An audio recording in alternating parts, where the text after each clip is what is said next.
ماہ ملکہ قسط نمبر 20 مقام منصف اعلیٰ کا شکایت کمرہ۔ اس چھوٹی سی جگہ کا منظر کچھ یوں تھا۔ درمیان سے لکڑی کی دیوار ایک طرف کو کھسکا دی تھی۔ گدی پر دبیر بیٹھا تھا، دیوار کے ساتھ گل کھڑی تھی۔ میز کے ایک طرف فاتر گھٹنے کی مدد سے بیٹھا تھا اور دبیر کے بائیں پر المیرا گھٹنوں پر تھوڑی رکھے سب کو باری باری دیکھ رہی تھی۔ موم بتی میز کے ایک کونے پر رکھی تھی۔ نقشہ المیرا۔ فاتر نے ہاتھ اس کی طرف بڑھایا، جس کے جواب میں اس نے بس پلکیں جھپکائی اور یوں دیکھا جیسے اسے بات ہی نہیں سمجھ آئی۔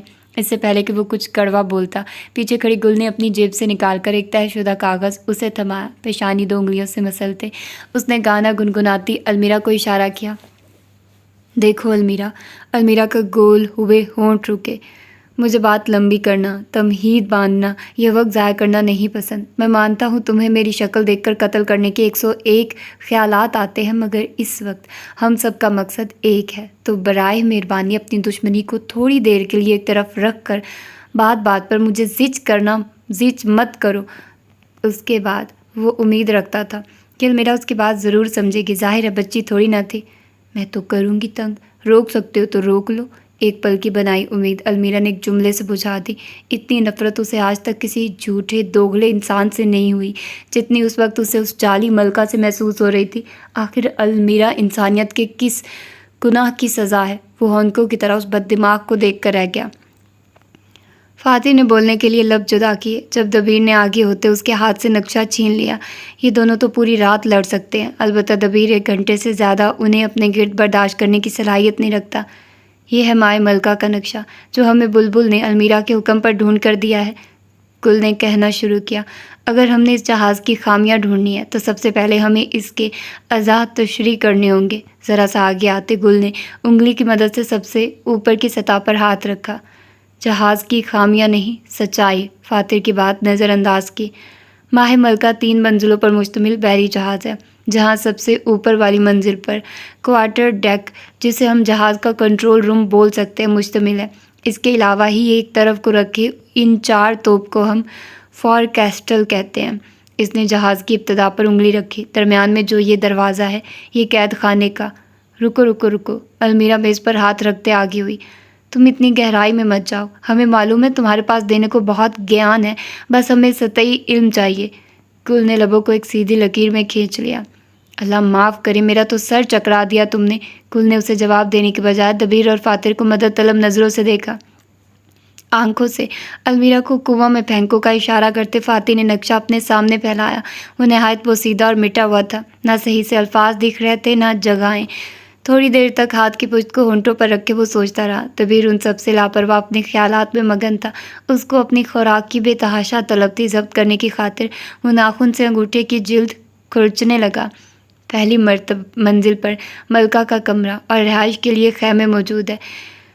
ملکہ کے کمرے کے ایک طرف اس کا اپنا ملاقاتی کمرہ ہے اور دوسری طرف خادم خاص کا کمرہ۔ فاتر نقشہ کو دیکھتا جاتا اور سمجھاتا جاتا۔ المیرا بھی آگے ہوئے اب علم جذب کر رہی تھی۔ اس سے نیچے کی منزل پر ہال کمرہ، وزراء کے کمرے اور جنگی ساز و سامان موجود ہے، اور سب سے آخری منزل پر گودام، قید خانہ، کھانے کا ہال اور گیلی جہاں کھانا پکتا ہے بنے ہیں۔ تھوڑا مزید غور کیا اور پھر نقشہ کی ایک جانب گول دائرہ سا کھینچا۔ یہ جہاز کا درمیانی مشرق ایسٹرن ویسٹ ہے، جہاں ایک ساتھ 4 ننھی کشتیاں موجود ہیں۔ اس جہاز سے نکل کر ہم سیدھا پورٹ پر جائیں گے۔ مدد ان کشتیوں کی لینا ہوگی۔ تم میں سے کسی کو چپو سے کشتی چلانی آتی ہے؟ اس کی بات ختم ہوئی تو سب کو سر اٹھا کر دیکھا۔ المیرا کاغذ پر جھانک رہی تھی، دبیر ناخن کتر رہا تھا اور گل وہ کچھ کہنے کو تیار۔ فاتر نے اسے بولنے کا کہا۔ مجھے مسافرین کے نام چاہیے۔ انگلیاں چٹکتے اس کی بات نے فاتر کو حیران کر دیا۔ یوں سب کے درمیان فریاد کرنے پر چھوٹا تو اسے بھی محسوس ہو رہا تھا۔ یہاں بھی چاہیے؟ گل کی گردن کچھ مزید جھک گئی۔ مجھے لگتا ہے میری بہن یہاں پر ہے۔ کچھ دیر کے لیے فاتر کچھ بول نہ سکا۔ وہ اپنے باپ سے محبت کا دعوے دار تھا، مگر یہاں آ کر اس کے ذہن میں ایک مرتبہ بھی ان کا خیال نہیں آیا۔ مگر یہ کیسی بہن تھی؟ ایک جہاں گل کے بقول سے دوسرے میں جانے کے بعد بھی اس کا مقصد ایک ہی تھا، اپنی گم شدہ بہن کی تلاش۔ کیا اسے وہ بہادری کا نام دے یا بے وقوفی کے عنوان تلے رکھے؟ ٹھیک ہے، ہم تمہاری بہن کو بھی ڈھونڈیں گے، اگر یہ متوازی دنیا ہی ہے۔ فاتر اسلام۔ گل کی اٹھی گردن میں پہلی بار فاتر کو خود کے لیے کوفت محسوس ہوئی۔ اگر وہ شیر تھا تو گل سوا شیر۔ فاتح نے نقشے کو لپیٹنا شروع کیا جب دبیر آگے آیا اور اس کے ہاتھ سے نقشہ لے لیا۔ تینوں نے باری باری ایک دوسرے کو دیکھا۔ ہسپانوی مرد خاموشی سے آتا اور بنا اجازت یا وجہ بتائے کچھ نہ کچھ کر جاتا۔ کھانستے ہوئے فاتح نے ان کی توجہ اپنی طرف کی۔ اب سے ہم ہر 2 دن بعد رات کے وقت یہیں ملا کریں گے۔ جو ہوا، جو ہم نے دیکھا یا سہا، غیر قدرتی یا نارمل، سب ہم ایک دوسرے کو بتائیں گے۔ کوئی راز نہیں رکھے گا۔ المیرا کو گھورا۔ میں دوبارہ کہہ رہا ہوں، کوئی راز نہیں رکھے گا۔ اپنے ناخنوں سے کھیلتے اس نے بات انسنی کر دی۔ وہ فی الوقت ان تینوں سے اکتا چکی تھی۔ نہ کوئی ڈرامہ، نہ کوئی مزاح۔ کیسے پھیکے لوگوں سے واسطہ پڑ گیا تھا۔ باب منصف۔ ان 3 کے جاتے ہی اس شکایت کمرے میں خاموشی دوبارہ غالب آ گئی۔ ستارے اور چاند کے نقش و نگار سے تراشی دیوار کی دوسری طرف دبیر کا جھکا سر دکھا۔ سفید کپڑے میں لپٹا وہ پہلے سے بھی چھوٹا لگا۔ چھوٹی میز پر کتاب کھلی تھی اور ہاتھوں کی چھلی انگلیاں سیاہی کے دھبوں سے داغدار تھی۔ ایک طرف کو نقشہ پھیلائے وہ اسے بے مقصد گھور رہا تھا۔ کھلے کاغذ پر بیشتر ادھوری مکمل تصاویر بنی تھی۔ دبیر السزار کا کھویا ہوا شوق۔ دور کہیں سے سمندری تلاطم خیز لہروں کی آواز کی گونج ہوئی۔ ٹوڈو ایرا بائن، سب اچھا ہو جائے گا۔ آنکھیں بند کرتے گرم سانس لبوں سے جدا کی۔ ٹوڈو ایرا بائن، سب اچھا ہو جائے گا۔ بند آنکھوں سے وہ مدھم سرگوشیاں کر رہا تھا۔ وہ وہاں اکیلا تھا۔ خاموشی اس کی واحد ہمسفر۔ تبھی کمرے کا دروازہ احتیاط سے کھلا اور بند ہوا۔ یقیناً کوئی شکوہ لے کر آیا ہوگا۔ اسے کیا، اس نے انسنی کر دینا تھا۔ سرگوشیاں ابھی بھی جاری تھی۔ دھیرے دھیرے جھکتے ماتھا کتاب سے جا لگایا۔ ٹوڈو ایرا بائن، ہاتھ میں تھاما قلم 2 انگلیوں کے درمیان گھماتے وہ پرسکون ہو رہا تھا۔ ٹوڈو ایرا بائن، ٹوڈو ایرا بائن، ٹوڈو ایرا بائن۔ دبیر السزار پہلے کیا تھما، اسے کچھ معلوم نہیں ہوا۔ سمندر کی شاندار لہریں، اس کے ہاتھوں کی ہلچل یا اس کے دل کی دھڑکن، سب کچھ جیسے ایک وقتی وقفہ میں چلا گیا تھا، اور جب اس وقفہ سے لوٹا تو ہر شے کی رفتار 10 گنا بڑھ گئی۔ سمندر کی لہروں نے شور کیا، ہاتھوں کی کپ کپاہٹ بے تحاشا ہوئی اور دل کی دھڑکن بے قابو۔ دبیر السزار نے لمحہ ضائع کیے بنا سر اٹھا کر جالی کے پار دیکھا۔ منظر غیر واضح تھا، مگر اسے تصدیق کے لیے کسی چہرہ کی ضرورت نہیں تھی۔ اس آواز کو وہ اپنی بے خودی میں بھی شناس کر سکتا تھا۔ تانبے اور لکڑی کا بنا وہ جہاز چاند کی روشنی استعمال کرتے خود کی خوبصورتی میں اضافہ کر رہا تھا، اس بات سے انجان کہ وہ ظاہری خوبصورتی خود میں کس قدر بدنمائی چھپائے ہوئے تھی۔ رات ڈھلی اور صبح روشن ہوئی۔ ایسے میں اس چھوٹے کمرے کے باہر ہلچل کا ایک جہان آباد تھا۔ ملازم ہاتھوں میں کھانے کا سامان لیے ادھر سے ادھر دوڑتے، میز پر کپڑا پونچھا جاتا۔ ملکہ کے تخت کی صفائی ان کا ذمہ تھی۔ اگر اس تمام گہما گہمی کو چھوڑتے ہم بھوری لکڑی کے مختصر سے دروازے کی طرف آئیں تو اندر کا منظر تمہیں خاموشی اور عجیب سی روحانیت میں ڈوبا ملے گا۔ ایک طرف کو رکھی اگربتی اور جاں بجا ننھی موم بتیاں اس شکوہ گاہ کو پراسرار بناتی تھی۔ لکڑی کی جالی دار دیوار، ایک طرف منڈے سر والا منصف اور دوسری طرف سرخ اور سفید کیفکتہ پہنے ایک آدمی۔ منصف، میں تنگ آ گیا ہوں اس زندگی سے۔ اس آدمی کی داڑھی میں جاں بجا سفید بال تھے۔ وہ لگ بھگ اپنے 30 کے آخری سالوں میں لگتا تھا۔ پچھلے 3 ماہ سے میں اپنی مالکن کی دن رات خدمت کرتا ہوں، اس خواہش پر وہ ایک دن مجھے آزاد کر دے گی۔ دبیر کی کتاب بند اور میز پر وہی نقشہ کھلا تھا جسے کل رات اس نے فاتر سے ادھار مانگا۔ ذرا غور کرو تو تمہیں اس خاکہ نگار کے ہاتھ نہایت پھرتی سے کاغذ پر موجودہ لکیروں کو گہرا کرتے دکھیں گی، مگر نہ جانے وہ کس جنم کا بدلہ مجھ سے لے رہی ہے۔ نہ اجرت وقت پر دیتی ہے اور کام بھی دگنا کرواتی ہے۔ اس آدمی کے رخ سے دیکھو تو تم بھی یہی دھوکہ کھا جاؤ گے کہ دبیر یقیناً تمہاری دکھی کتھا قلم کر رہا ہے۔ یہ ناانصافی ہے۔ میری بس آپ سے یہ خواہش ہے کہ آپ میرا مسئلہ ملکہ کے دربار میں پیش کریں۔ میں 3 ماہ سے ملکہ کے انتظار میں ہوں۔ دبیر آدھا نقشہ سیاہی سے تازہ کر چکا تھا۔ وادی کشتی مٹی اور آدھی ابھری ہوئی تھی۔ اس کی آنکھیں خالی اور ہاتھ چست تھے۔ اگر مجھے ملکہ نے بھی انصاف نہ دلایا تو میں خود کشی کر لوں گا۔ قلم کی نوک یکدم ٹوٹی۔ وہ جملے کا اثر نہیں، اس میں موجود ایک لفظ کا بوجھ تھا جس سے دبیر السزار کی چھلی انگلیاں کاغذ پر جامد رہ گئی۔ کان بہتر سماعت کی خاطر کھڑے ہوئے اور وجود سخت ہوا۔ اسے پہلی مرتبہ یہاں آئے کسی شخص کا چہرہ دیکھنے کی دلچسپی پیدا ہوئی۔ سورج، چاند اور ستاروں کے پار سے وہ بس اس کی سیاہ سفید داڑھی اور بیٹھی ہوئی رنگت ہی دیکھ پایا۔ اس آدمی کے غمگین تاثرات دبیر کو بہت پیچھے لے گئے۔ اس حل کے بارے میں اس نے سوچا کیوں نہیں؟ دوبارہ سے بتاؤ سب۔ نقشہ گول کیے بنا میز سے دور پھینکا، کتاب فوراً کھولتے صفحے پلٹائے اور پھر انہیں برابر کرتے نیا قلم نکالا۔ پوری نگاہوں کے نیچے لگا نشان جالی کے پار سے خوفناک لگتا تھا۔ باب ملکہ، وہ جس کی ہر سانس ہے چال کے منان، تیز باب اور مکار۔ ملکہ کے حجرہ کے ساتھ منسلک ملاقاتی کمرہ کچھ اس طرز پر بنا تھا کہ ایک گول وسیع میز، اطراف میں کرسیاں، سنہری دیواریں اور ملکہ کی کرسی کے پشت پر مخملی پردوں سے ڈھکی اونچی کھڑکی۔ کمرہ میں صبح کی روشنی کی کرنیں پھوٹ کر پردے سے آر پار ہو رہی تھی۔ کل ملا کر 6 عورتیں اس وقت منظر میں موجود تھیں۔ المیرا کے دائیں ہاتھ پر مشیر خاص ماہر نگار اور وزیر خارجہ ادوب، دائیں کندھے کے پیچھے کنیز بلبل اور بائیں کندھے پر لب چباتی محافظ گل جان اس کے تاثرات میں گھلی بے چینی صاف کہانی سنا رہی تھی کہ ٹانگوں نے کھڑے رہ کر جواب دے دیا۔ انہیں نظر انداز کر کے غور ان کی نگاہوں کے رخ پر کرو تو وہ متحرک نظریں چوکھٹ پر کھڑے قاصد پر آ کر رکیں گی۔ سیاہ چوگا میں ملبوس اس آدمی نے موٹا نظر کا چشمہ چڑھایا تھا اور بھورے چوگا کی ٹوپی پیچھے کو گرائی تھی۔ ہم ملکہ ماہ کے ساتھ تعزیت کا اظہار کرتے ہیں۔ یقیناً آپ کی قوم پر ایک آفت آئی ہے۔ یمن کے بادشاہ کی طرف سے آئے خط کو اونچی آواز میں پڑھ کر سناتے قاصد کی نظریں حرف بحرف آگے بڑھ رہی تھی۔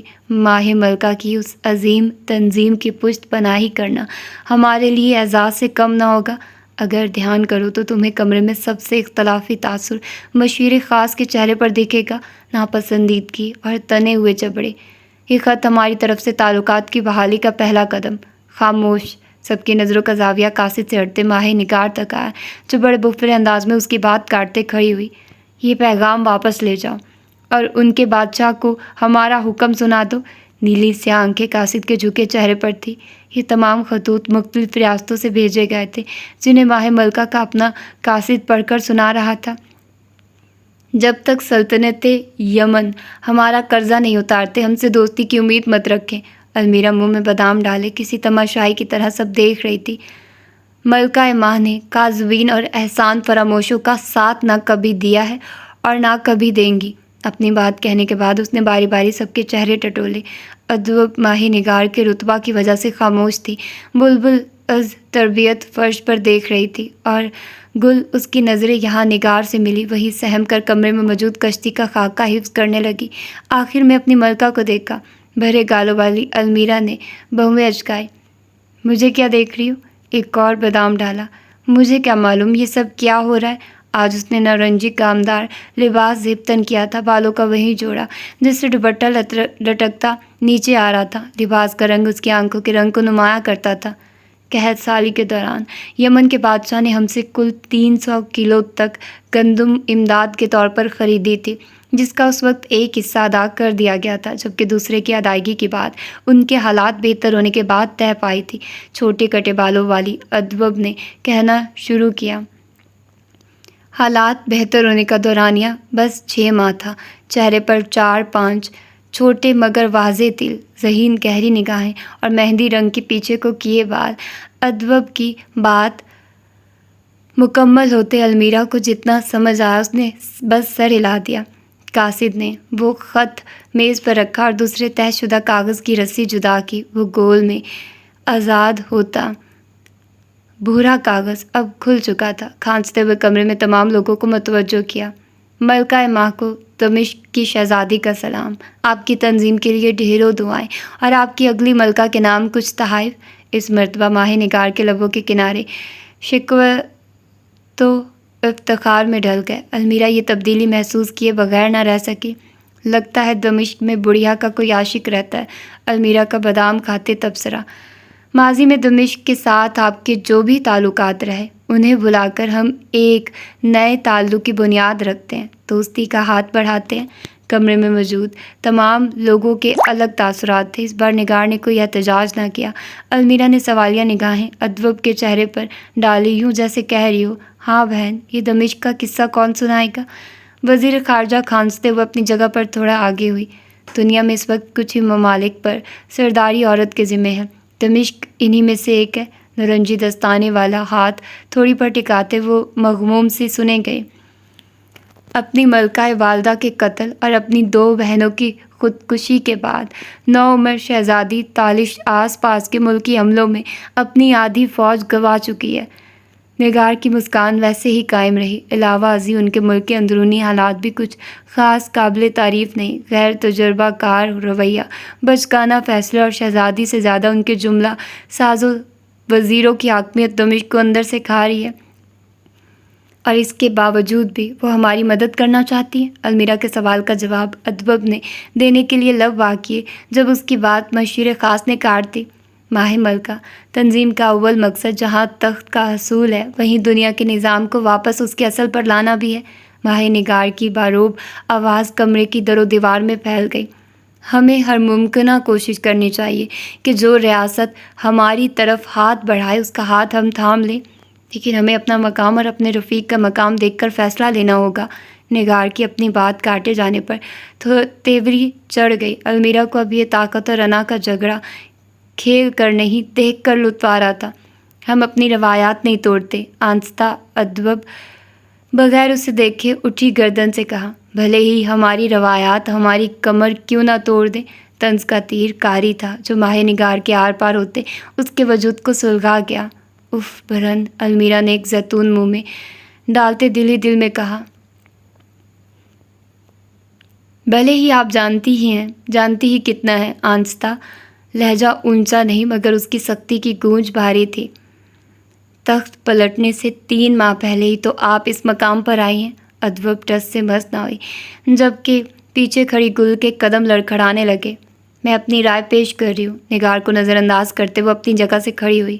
ملکہ المیرا جو سامنے چلتی جنگ دیکھنے میں خوش تھی، اس کو یہ اچانک مخاطب ہونا کچھ خاص بھایا نہیں۔ میری رائے ہے ہمیں یمن کے ساتھ تجارتی تعلق قائم کرنا چاہیے، نہ کہ بھلے ہی ہرگز نہیں۔ ماہ نگار کے اٹھنے پر اس کی کرسی ہلکا سا دھچکا کھا کر پیچھے کو ہوئی۔ سفید لباس اور نارنجی بالوں والی وزیر کی آنکھوں میں آنکھیں کاٹتے وہ بلند و بانگ اپنے اصول پر کوئی سمجھوتا نہ کرنے کا اعلان کر رہی تھی، مگر سامنے والی بھی نیلی سیاہ آنکھوں میں جھانکتے جنگ نہ سہی البتہ اپنی پیشکش ضرور کرے گی۔ المیرا ادھوا لبوں میں زیتون پھنسائے ان دونوں کے اگلے جملے کی منتظر تھی۔ جب گل نے اس کی کونی پر چٹکی کاٹی، اسے یہ لڑائی جھگڑا دور دور سے بھاتا ہے۔ ہلکی سی سسکی کے ساتھ اس نے گردن پھیرتے محافظ کو دیکھا۔ روکو انہیں، آنکھوں ہی آنکھوں سے اشارہ۔ کیوں، تمہیں ڈر لگ رہا ہے؟ المیرا نے زیتون ابھی بھی ہونٹوں میں دبایا تھا۔ جواباً گل نے اسے گھورا۔ بورنگ عورت، آنکھیں گھماتے جواب دیا۔ اچھا اب بس۔ زیتون نگلا اور شان سے ہاتھ اٹھائے۔ نگار نے دونوں عورتوں نے ایک دوسرے سے منہ پھیر لیا۔ پیاری لڑکیاں بحث نہیں کرتی، اب ہاتھ ملاؤ، معافی مانگو، چلو چلو۔ کمرے میں سب نے المیرا کو یوں دیکھا جیسے اس کا دماغ چل گیا، جس میں سر فہرست تو گل خود تھی۔ کیا ہوا، ملکہ کی بات نہیں مانو گی؟ آنکھیں معصومیت سے گول کی اور پلکیں ملائی۔ گل نے دل ہی دل میں استغفار کیا۔ ادبب نے اپنی قابلیت اور نگار کے درجہ کا احترام کرتے ہتھیار پھینک دیے۔ ہلکا سا سر جھکاتے وہ نگار کے پشت کی طرف تھی۔ مجھے معاف کر دیجیے مشیر خاص، میں آپ کے فیصلے کا احترام کرتا ہوں، آپ کا قول مقام کے لحاظ سے اوبل ہے۔ نگار واپس سے سختی کے قول میں سمٹ گئی۔ مگر میری رائے میرے لیے اہم ہے، میں صرف رائے دے سکتی ہوں، آگے جو ملکہ کو منظور۔ اپنی بات ختم کرتے اس نے المیرا سے نظریں ملائی۔ بلی آنکھیں خوش دکھتی تھی۔ ملاقات کا جواز ختم ہو چکا تھا، اب کمرے میں رہ کر وہ بس ہوا گھٹا رہی تھی۔ المیرا سے اجازت لیتے ادبب باہر بڑھ گئی اور نگار وہی سخت بے حرکت کھڑی رہی۔ وہ بھی اپنے قوانین سے نہیں ہٹے گی، اس کے لیے روایات صفِ اول ہیں۔ باب منصف۔ سمندر کی سطح پر سورج کی روشنی ٹکراتی اور ننھے قطروں کے نشان چھوڑ جاتی۔ عرشہ پر موجود قوس آفتاب تلے حسین لگتی تھی روشنی اتنی کہ انسان کے منظر کو دیکھنے کی خاطر آنکھیں چھوٹی کرنی پڑی، مگر دبیر السزار کے لیے نہیں۔ کشتی کی پچھلی طرف موجود بلندی پر کھڑے اس کی مٹیالی قمیض ہوا کے ساتھ لہرا رہی تھی۔ چھلی ہوئی سرخ انگلیاں سختی سے مٹھیوں میں بھنچی تھیں اور بہویں قریب آ کر آنکھوں سے آ لگی۔ سمندر کی اوپر نیچے جاتی لہروں کو دیکھتے تم اگر اس کا چہرہ پڑھنا چاہو تو وہاں موجود دکھے گی۔ کیا وہ تھک کر یہ قدم اٹھا رہا تھا یا تنگ آ کر؟ کچھ سست لہریں ایک دوسرے کو پیچھے چھوڑتی آگے بڑھی تو اس نے بھی فیصلے کی سیڑھی پر آخری قدم رکھا۔ عرشہ کے باہر سے ایک پاؤں بلند کرتے آگے کی جانب اٹھایا۔ ہوا ابھی بھی تیز تھی، کرنیں ابھی بھی جھلسا رہی تھی، دوسرے پاؤں کی ایڑی ابھی ٹھنڈی ہوا سے ٹکرائی ہی تھی جب کیا تمہیں خودکشی کرنے سے روکنا ہمیشہ مجھے ہی ہوگا؟ ایک جانی پہچانی آواز اس کے کانوں سے ٹکرائی۔ ہاتھوں میں لرزش ہوئی مگر چٹانوں جیسے حوصلہ نہ ہلا۔ اس بار وہ گلزار کو زندگی اور موت کی لکیر کے درمیان دیوار بننے نہیں دے گا۔ ایک پاؤں باہر سے نیچے رکھتے وہ خود کو سمندر کے حوالے کر چکا تھا جب کسی نے پیچھے سے آتے اس کی قمیض کھینچی اور نہایت جدوجہد سے اسے اپنی طرف کھینچا۔ کیا پاگل ہو گئے ہو؟ کھینچنے والا اپنے قدم برقرار نہ رکھ سکا اور جہاں دبیر لکڑی کے فرش پر پیٹھ کے بل گرا وہیں وہ اوندھے منہ گھٹنوں کے بل زمین بوس ہوئی۔ کھاتے تم ہو نہیں، اتنی جان کیسے آئی؟ کمر پر ہاتھ رکھتے گل ہانپ رہی تھی۔ زندہ بچ جانے والا آدمی ہلکا سا گھرایا، یوں جیسے اسے خودکشی کی کوشش ایک مرتبہ مزید ناکام جانے کا پچھتاوا ہوا ہو۔ گھٹنوں پر ہاتھ رکھتے وہ بامشکل کھڑی ہوئی، چٹیا سے نکلتی لٹیں اس کے چہرے پر جھول رہی تھی۔ اس مرتبہ کون سی سطح ناپنی تھی؟ گہری سانس لیتے گلزار نے نیچے لیٹے آدمی کو دیکھا جو اب بھی جواب میں دبیر نے وہی فرش پر کروٹ بدلی اور ٹانگیں موڑتے سینے سے لگا لی۔ وہ اب کسی بچے کی طرح اپنے بازوؤں کا حصار سینے سے لگائے ٹانگوں پر تنگ کرتے لیٹا تھا۔ کل قدرے جھکی اور گھٹنوں پر ہتھیلیاں رکھتی۔ میں اگر نہ آتی تو ابھی تمہیں کوئی مگر مچھ کچا کھانے کے لیے مرچ مسالے ڈھونڈ رہا ہوتا۔ وہ کہنا چاہتا تھا اس سمندر میں مگر مچھ نہیں، ویل شارک ہے، مگر اس نے آنکھیں بند کرنا زیادہ مناسب سمجھا۔ نہ وہ دکھے گی اور نہ وہ سنے گا۔ دبیر کے بے رنگ ہاتھوں میں وقفے سے لرزش ہو رہی تھی۔ ان پر قابو پاتے اس نے سرگوشی کی، میں نے 2 دن سے کچھ نہیں کھایا۔ دیوار تک جاتی گل اس کی آواز پر رکی۔ کیا مطلب؟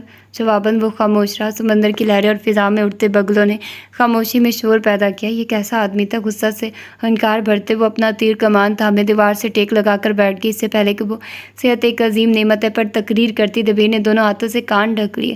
گلجان کا صدمے سے کھلا منہ اپنی ہتک پر سرخ ہو گیا۔ مرتا رہے بھوکا۔ ان دونوں کے بیچ خاموشی نے قدم جما لیے جس میں سمندر کی لہریں اور بہت سے منکسر سوالات بسے تھے۔ کہیں لمحات آئے اور بے اثر گزرے۔ پس منظر میں ایک گھنٹہ پورا ہونے پر جہاز میں موجود بڑی سی گھنٹی بجائی گئی۔ تمہارے ماں باپ نہیں؟ اپنے کمان کی ڈوری کستے اس نے یوں ہی سوال کیا۔ ابھی مشق شروع ہونے میں کچھ وقت تھا۔ نہیں، عادت کے خلاف جواب دیا۔ بھوری گول آنکھیں دور کسی غیر مرئی نقطے پر مرکوز تھی۔ کیا فوت ہو گئے؟ کمان کی لکڑی صاف کرتے اس نے آنکھ کے کنارے سے دور لیٹے آدمی کو دیکھا۔ ہاں۔ خالی لہجہ۔ کیسے اور کب؟ لکڑی پر گرفت ضبط کے مارے مضبوط ہوئی۔ اسے لگا تھا دبیر اب بھی ایک لفظی جواب دے گا مگر اس کی امید کانچ کی مانی ٹوٹی۔ وہ آدمی یوں ہی لیٹے خالی نگاہوں سے بائیں جانب دیکھ رہا تھا۔ گل نے بھی آگے ہوتے اس کے رخ پر دیکھا۔ تہہ خانے کا گول دروازہ وا تھا۔ زنجیر پہنے 4 قیدیوں کو باہر نکالا گیا جو ہبت اللہ کے ساتھ آگے بڑھ گئے۔ میں 11 سال کا تھا۔ خشک لب جدا کرتے کہانی کی ابتدا کی۔ باپ پاکستانی، ماں ہسپانوی۔ میں ان 2 کے علاوہ زندگی کے ابتدائی 11 سال میں کسی خونی رشتہ سے واقف نہیں تھا۔ تیر کمان ایک طرف رکھتے وہ اب اس کی کہانی سننے لگی۔ دونوں نشہ کرتے تھے۔ آسمانی آنکھیں حیران ہوئی۔ باپ ایک ہسپتال میں فارمیسی پر بیٹھتا تھا۔ نشہ کی مقدار بے تحاشا لینے پر نوکری چھوٹ گئی۔ ماں میری چھوٹی موٹی نوکریاں کرتی تھی، جیسے کہ اشتیاق سے مجبور وہ اسے ٹوک بیٹھی۔ دبیر بے حرکت رہا۔ بیبی سٹنگ کرنا، ویٹرس کی نوکری، غیر مستقل نوکریاں جس میں آپ کی قابلیت بعد میں دیکھی جائے اور آپ کی موجودگی پہلے۔ گل نے تھوڑی گھٹنوں پر رکھ لی۔ وہ یہاں سے دبیر کی ابھری کمر کی ہڈی کو دیکھ سکتی تھی۔ وہ آدمی واقعی بہت کمزور تھا۔ ہمارے اپارٹمنٹ کے نیچے ایک پارک تھا۔ ایک دن میں کونے میں بیٹھے اسکیچ بنا رہا تھا جب گل کا اشتیاق لمحہ بلمحہ بڑھنے لگا۔ وہیں دبیر کی نگاہوں میں جذبہ نہیں، ایک کہانی دکھی، کئی سال پرانی، دیکھنے والے کے لیے جانی پہچانی۔ دبیر نے آنکھیں بند کی۔ کافی مناظر، جملے، چہرے اوجھل ہوئے سامنے آئے۔ آوازوں کا شور سمجھ سے بالا تر تھا۔ اس کی پلکیں لرزی اور یکدم آنکھیں کھل گئی۔ وہ ابھی بھی بے حرکت تھا۔ کیا وہ جبر کرتا تھا یا ہتھیار ڈال چکا تھا؟ پھر کیا ہوا تھا دبیر؟ گل نے جھجکتے ہوئے سوال کیا۔ دھوپ میں اس کے بال سمیت ماتھے پر پسینے کے کچھ قطرے چمک اٹھے۔ دبیر چہرہ پھیرے ہنوز خاموش رہا اور پھر سرد لہجہ میں ایک غیر جذباتی سا اقرار کیا۔ پھر انہوں نے ایک دوسرے کا قتل کر دیا۔ سامیہ کا دل سینے میں زور سے دھڑکا، جسم سے خوف سے کپ کپی آئی، شفاف آنکھیں از خود واہ ہوئی، اس کی حرکات سمیت سوچ بھی تھم گئی۔ افسوس کرے یا نہیں؟ ابھی وہ اسی کشمکش میں تھی جب اس پر فسو ماحول کا پیداوار دبیر السزار ہتھیلیوں کی مدد سے کھڑا ہوا، قمیض کی جیب میں ہاتھ ڈالے اور بنا اس کی طرف دیکھے آگے بڑھ گیا۔ ہاتھ کی انگلیاں جیب میں رکھے موٹے قلم کو ٹٹول رہی تھی۔ کیا تم دیکھنا چاہو گے وہ کہانی جو ان بھوری آنکھوں کے لیے جانی پہچانی تھی؟ بادلونا، اسپین۔ یہ ایک رہائشی عمارت کا منظر تھا۔ عصر کے بعد کا تھوڑا وقت جب پارک میں کافی بچے کھیلنے میں مصروف تھے، وہیں 11 سالہ دبیر السزار ایک کونے میں بنے سینڈ کیسل کے پاس بیٹھا تھا۔ بز کٹ بال، کھلی سفید شرٹ تلے گھٹنوں تک آتا پاجامہ۔ اس کا قد اور صحت باقی بچوں کے مقابلہ کم تھا، مگر اس کا حوصلہ اور ہمت ان سے 10 گنا زیادہ۔ پتلی انگلیوں میں پینسل پکڑے وہ تیزی سے سفید صفحے پر لکیریں بنا رہا تھا۔ وقفہ وقفہ سے ساتھ بیٹھی بلی کے نارنجی بالوں میں عقیدت سے ہاتھ پھیرتا۔ پارک میں موجود ہر بلی اس کی دوست تھی۔ اپنے اسکول میں ٹہلتی ہر بلی کو کھانا کھلانا جیسا اس کا فرض تھا۔ بلڈنگ میں موجود ہر بلی اسی کے دیے نام سے مانوس تھی۔ دیکھ بھال کر وہ ہر لکیر بناتا، اس کی تنہائی اس کی دوست تھی۔ تبھی مٹیالے رنگ کی اس عمارت سے ایک آواز آئی۔ یکدم باغ میں کھیلتے بچے سہم کر رکے۔ دبیر نے بھی گردن اٹھائی، کیونکہ وہ آواز اسی کے فلیٹ سے آئی تھی۔ پسٹل چلنے کی آواز پر اس نے خود سمیت 3 آدمی اور 2 بچوں کو عمارت کی طرف جاتا دیکھا۔ وہ سب بھاگ رہے تھے، جبکہ اس کے قدم سستی لیے تھے۔ سیڑھیاں پار کی، 2 بلیوں کو رک کر پیار کیا، پاس سے گزرتی پتنگ کو کافی دیر تک دیکھتا رہا، اور بالآخر 10 منٹ اور 3 سیکنڈ بعد دبیر السزار اپنے اپارٹمنٹ کے دروازے کے باہر موجود تھا۔ ہر کسی کی آنکھوں میں ترس اور خوف تھا، ترس اس بچے کے لیے، خوف سامنے کے منظر کے لیے۔ غیر دلچسپی سے وہ اندر داخل ہوا۔ 4 قدم کے فاصلے نے اس سے بہت کچھ چھین لیا۔ سامنے لاؤنج میں ایک آدمی اوندھے منہ اور دوسری عورت پیٹھ کے بل گری تھی۔ ان میں سے مرد کے ہاتھ میں گولی اور اس کی گردن پر چاقو، اور دوسری طرف عورت کے سینے میں گولی اور چہرے پر خون کے چھینٹے موجود تھے۔ 11 سالہ دبیر کے سامنے اس کے ماں باپ کی قتل شدہ لاشیں دروازے کو تک رہی تھی۔ قاتل کون؟ اس کے ماں باپ۔ مقتول کون؟ اسی کے ہی ماں باپ۔ ہاتھ میں موجود اسکیچ بک پھسلتے ہوئے خون کی پتلی لکیر میں جا گری۔ بلی کا بنا آدھا اسکیچ سرخ ہو گیا۔